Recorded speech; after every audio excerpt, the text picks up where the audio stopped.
Yes. അപ്പൊ ഇതുപോലെ 10 piece ഒരുമിച്ച് നമുക്ക് എന്ത് ചെയ്യാം, കറക്റ്റ് ഇതിന്റെ ഉള്ളിലോട്ട് വെക്കാം. 10 പീസ് 20 പീസ് വെക്കാം. ബ്ലേഡ് നമുക്ക് ഇതുപോലെ റെഡിമേഡ് ഷാർപ്പാക്കി നമ്മളിവിടെ 8 ഇഞ്ച് വലുപ്പത്തില്.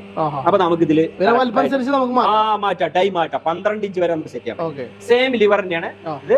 താഴെയിലോട്ട് അടിക്കാം. അപ്പൊ പ്രഷർ കൂടുന്നതിനനുസരിച്ച് ഇത് കട്ടായി. ഇനി മേളിലോട്ട് കയറ്റാൻ പോകണേ.